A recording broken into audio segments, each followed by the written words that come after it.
Welcome to OSG news. ముందుగా బులెటిన్లోని headlines.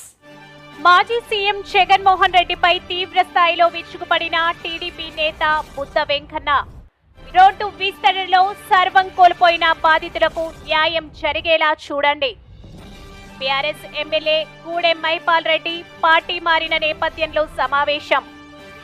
సంపద సృష్టిస్తానని బాబు అనుభవం ఏమైంది? వైసీపీ నేత. పోలవరం ప్రాజెక్టు మీద న్యాయ విచారణ. కేంద్ర మాజీ మంత్రి చింతా మోహన్. అల్లూరి సీతారామరాజు విజ్ఞాన కేంద్రం సహకారంతో Vizag short film makers workshop. Visakha city deputy commissioner 2గా తుహిన్ సిన్హా నియమితులు. కాకి గోవింద్ రెడ్డిపై వస్తున్న ఆరోపణలు అవాస్తవం. రోడ్డు విస్తరణలో సర్వం కోల్పోయిన బాధితులకు న్యాయం జరిగేలా ఈ ప్రభుత్వం చూస్తుందని భీమిలి ఎమ్మెల్యే గంటా శ్రీనివాస్ అన్నారు. బాధితులలో ఒకరైన కాంగ్రెస్ నేత పాసర్ల ప్రసాద్ మాట్లాడుతూ, అదేవిధంగా ఎక్స్ ఎమ్మెల్యే గండి బాబ్జీ గారికి, మరి ఈవో గారికి, అందరికీ వేదిక అందరికీ నా హృదయపూర్వక నమస్కారాలు తెలియజేసుకుంటూ, ఈ ఇష్యూ అనేది 2017లో గంటా శ్రీనివాసరావు గారు మంత్రిగా ఉన్న సమయంలో, హరినారాయణ గారు కలెక్టర్గా ఉన్నారు, కమిషనర్గా ఉన్నారు. ఆ సమయంలో స్టార్టింగ్ సార్ సింహాచలం 2 కిలోమీటర్లు స్ట్రెచ్ అది గోసాల నుంచి ప్రహ్లాదపురం పడితలంగుడి వరకు ముందు ఫస్ట్ స్విచ్లో తీస్తామని చెప్పారు. దానికోసం గౌరవ మంత్రివర్యులు ఆధ్వర్యంలో మేము హరినారాయణ గారితో కూర్చున్నాం.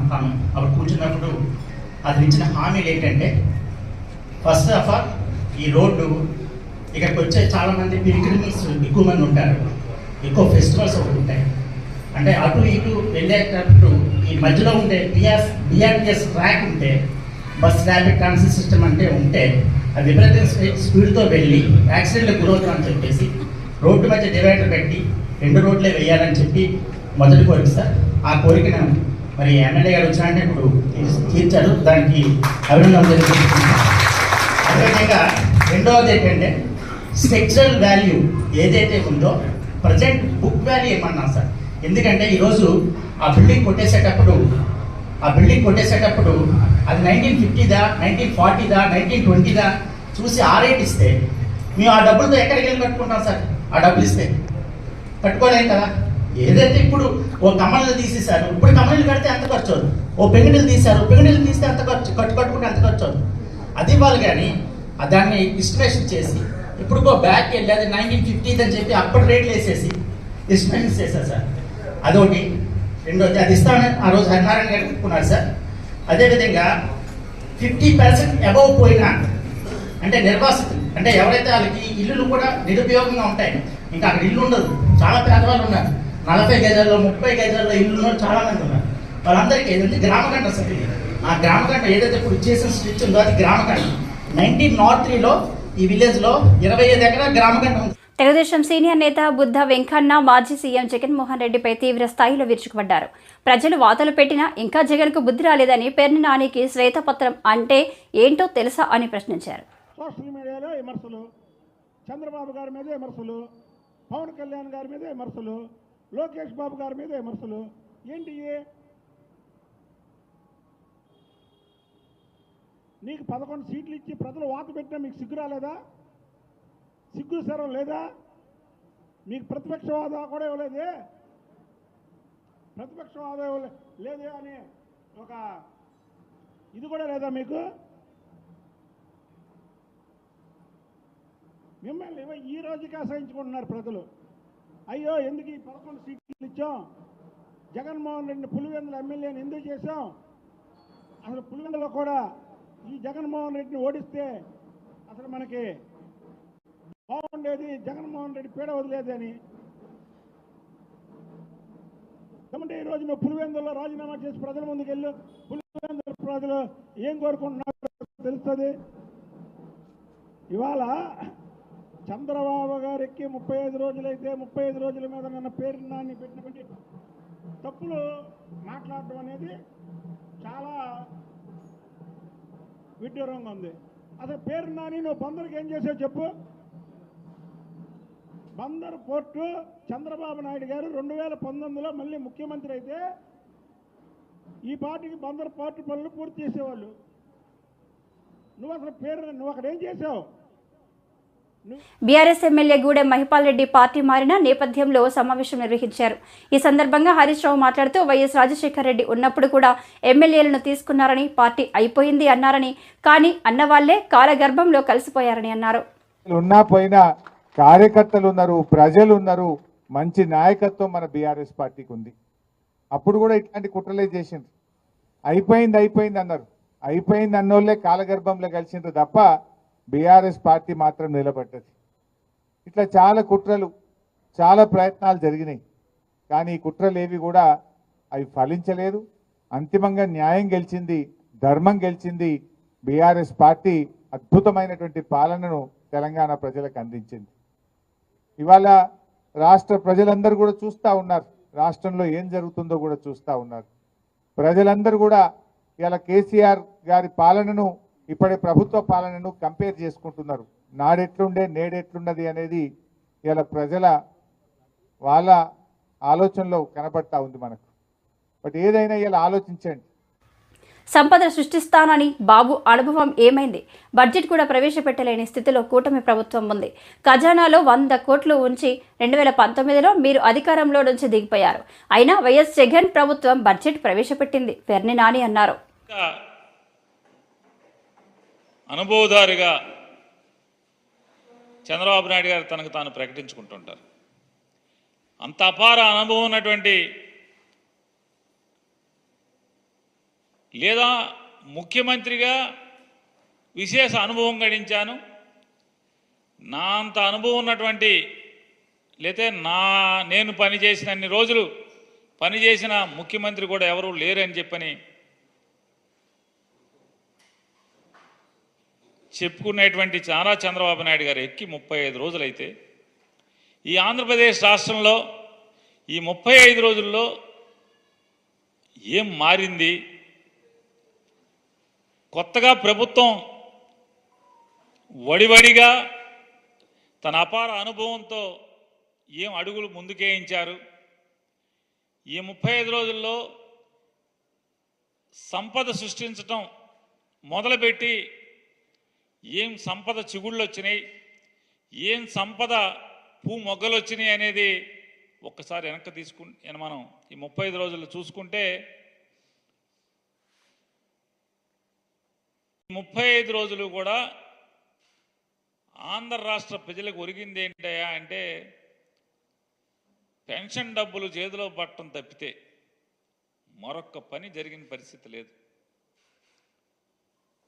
సరే 35 రోజులకే జరిగిపోతాయి అంటే జరిగిపోతాయి అనట్లేదు, చేస్తామని చెప్పి.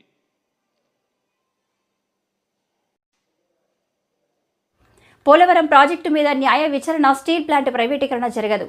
కేంద్ర మాజీ మంత్రి చింతామోహన్. పోలవరం ప్రాజెక్టు మీద న్యాయ విచారణ, స్టీల్ ప్లాంట్ ప్రైవేటీకరణ జరగదు. కేంద్ర మాజీ మంత్రి చింతామోహన్ రాష్ట్రంలో నిర్మాణంలో ఉన్న పోలవరం ప్రాజెక్టు మీద న్యాయ విచారణ చేయాలి అని కేంద్ర మాజీ మంత్రి చింతామోహన్ పేర్కొన్నారు. విశాఖపట్నం డాబా గార్డెన్స్ లో విజిఎఫ్ ప్రెస్ క్లబ్ లో ఆయన బుధవారం మీడియాతో మాట్లాడారు. పోలవరం ప్రాజెక్టు 40 ఏళ్ల క్రితం సీఎం అంజయ్య హయాంలో శంకుస్థాపన జరిగింది. కాగా 2004 నుంచి పనులు వేగవంతం అయ్యాయి అని గుర్తు చేశారు. అప్పటి సీఎం వైఎస్ఆర్ హయాంలో పోలవరం కుడి ఎడమ కాల్వ నిర్మాణంలో ఎన్ని కోట్లు ఖర్చు చేశారు? రోషయ్య హయాంలో ఖర్చు చేయలేదన్నారు. తర్వాత సీఎం కిరణ్ కుమార్ రెడ్డి హయాంలో ఎవరికి కాంట్రాక్టులు ఇచ్చారు అని ప్రశ్నించారు. చంద్రబాబు నాయుడు హయాంలో 2014 నుంచి 19 వరకు ఎంత ఖర్చు చేశారు? సీఎం జగన్ హయాంలో ఎంత ఖర్చు చేశారు? తెలంగాణ కాళేశ్వరం ప్రాజెక్టు మీద విచారణ చేపట్టారు. పోలవరం ప్రాజెక్టు మీద ఇప్పటి వరకు ఎంత ఖర్చు చేశారని ప్రశ్నించారు. పోలవరం మీద కూడా న్యాయ విచారణ చేయాలని కోరారు. ఇప్పటి వరకు సుమారుగా 40,000 కోట్లు ఖర్చు చేసి ఉంటారు. ఇప్పటికే నిర్మాణం పూర్తయి ఉండాలి. గత 4 సీఎంల హయాంలో ఎంత ఖర్చు చేశారనేది వెల్లడించాలని డిమాండ్ చేశారు. ఏదైనా కానీ ఎన్ని వేల కోట్లు ఖర్చు పెట్టాడు? పోలవరం ప్రాజెక్టు పైన రాజశేఖర్ రెడ్డి ముఖ్యమంత్రిగా ఉన్నప్పుడు ఎన్ని వేల కోట్ల రూపాయలు పోలవరం పైన ఖర్చు పెట్టాడు? రెండవది, రోసయ్య నేను అనుకోవటం లేదు ఖర్చు పెట్టాడని. కిరణ్ కుమార్ రెడ్డి 3.5 సంవత్సరాలు ముఖ్యమంత్రిగా ఉన్నప్పుడు పోలవరం ప్రాజెక్టు పైన ఆయన ఎంత ఖర్చు పెట్టాడు? కాంట్రాక్టులు ఎవరెవరికి ఇచ్చాడు? మరి మూడవది, చంద్రబాబు నాయుడు 2014 నుంచి 19 దాకా హైడ్రో ప్రాజెక్టు ఆ ప్రాజెక్టులు అని చెప్పి కొంత ఖర్చు పెట్టాడు.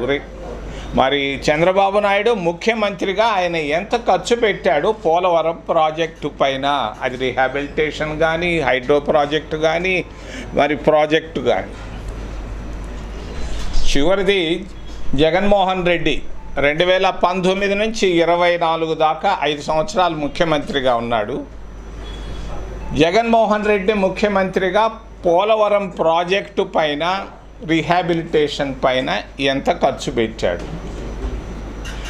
దీని ఇప్పుడు మొన్న కాళేశ్వరం అనే ఒక ప్రాజెక్టు తెలంగాణలో మొదలైంది. ఆ ప్రాజెక్టు పైన జ్యుడిషియల్ ఎంక్వైరీ వేశారు. పినాకిని చంద్ర ఘోష్ అని ఒక రిటైర్డ్ చీఫ్ జస్టిస్ని తీసుకొచ్చి ఆయన తిరుగుతూ ఉన్నాడు ప్రాజెక్టు పైన. ఆయన దాదాపుగా ఇప్పటికీ నాకు తెలిసి ఒక 8-9 విజిట్లు చేసి రిపోర్టు రెడీ చేస్తున్నాడు.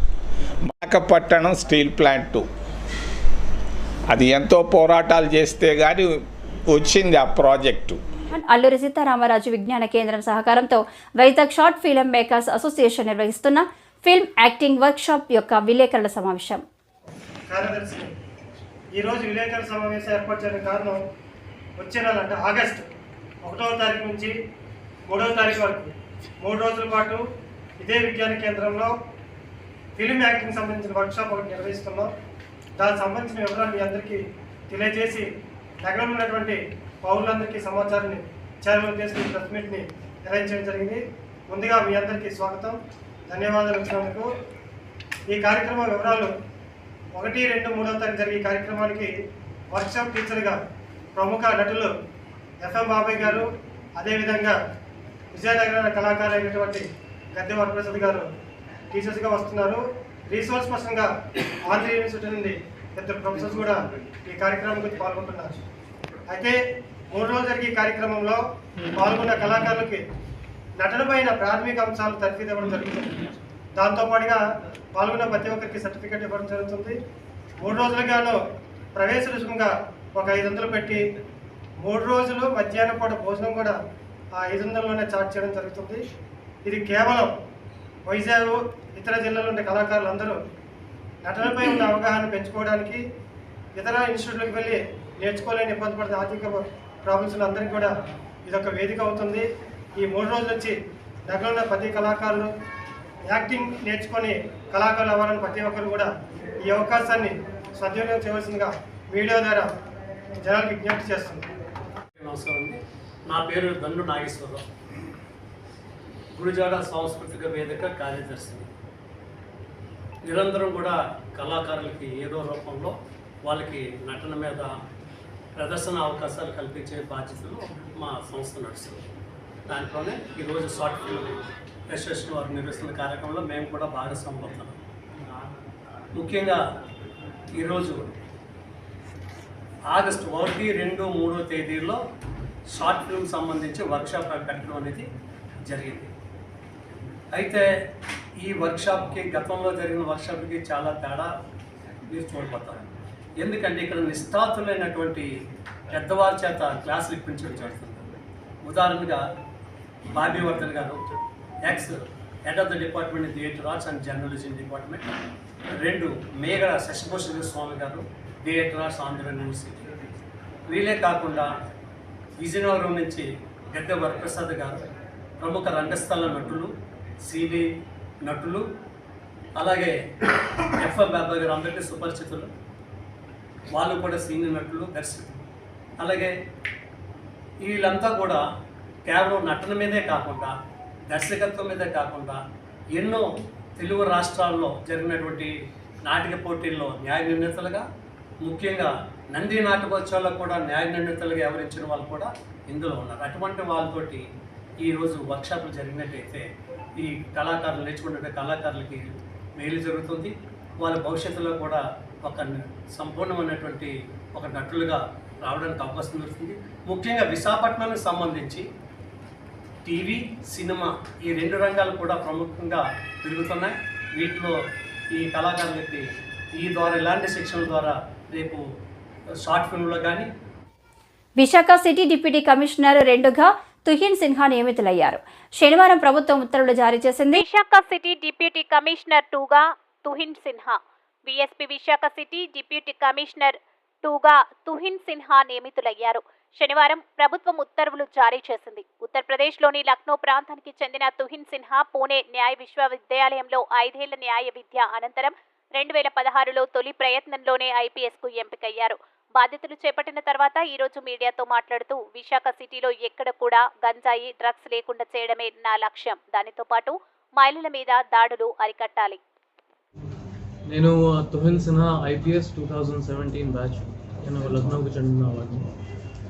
నేను ముందు అసాల్ట్ కమాండర్ గ్రేహౌండ్స్గానే పనిచేసిన తర్వాత ఏఎస్పీ నర్సీపట్నం, తర్వాత కర్నూలులో అడిషనల్ ఎస్పీ సెబ్గా, దాని తర్వాత additional SP admin and ASR district, తర్వాత ఎస్పీ ఏఎస్ఆర్ డిస్ట్రిక్ట్గానే పనిచేస్తాను. ఈ ఏఎస్ఆర్ డిస్ట్రిక్ట్ 1 year కంప్లీట్ చేసిన తర్వాత transfer and posting as DCP 2 law and order Visakhapatnam ఇవ్వడం జరిగింది. I'm very thankful for the opportunity to honourable CM sir, DGP sir and Commissioner of Police Bagchi sir for this great opportunity that they have given. I am sure that Andru Kalasi, media, public, other administration, district administration and city administration to part manam law and order proper gaane maintain chestam. Second, the main focus crime against women, and second curbing ganja minus paina untundi. Vizag city lo it has a very rich history of professional policing. Ade nenu continue chestamu with your support and the support of the Almighty. I am sure we'll be able to do a good job. Thank you.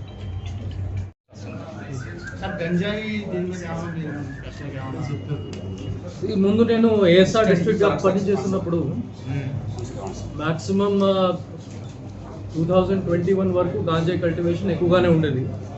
కానీ పరివర్తన programme start అయిన తర్వాత చాలా వరకు తగ్గిపోయింది. Almost 95 to 96% కంట్రోల్లోనే వచ్చింది. కానీ ఇప్పుడు కూడా కొన్ని లొకేషన్స్లో గాంజాయి కల్టివేషన్ ఉండవచ్చు. దానికి సంబంధించి ఈ time because of the push from the government మన శాటిలైట్ ఇమేజెస్ ద్వారా అండ్ పోలీస్ ఇంటెలిజెన్స్ కలెక్షన్ చేసిన మనం ఈ టైం 100% గాంజాయి కల్టివేషన్ డిస్ట్రాయ్ చేసేస్తాం. సెకండ్, కమింగ్ టు గాంజాయి ట్రాన్స్పోర్టేషన్, మీ అందరికీ తెలుసు it is one of the main transportation routes. మన ఏపీ నుంచి వాళ్ళు main cities like Bengaluru, Chennai, Hyderabad వైపు తీసుకుని వెళ్తారు. And Visakhapatnam is the main transit route కాబట్టి దానిపైన మనం ముఖ్యంగా ఫోకస్ పెడతాము. My experience in ASR district will come useful when it comes to curbing of ganja transportation.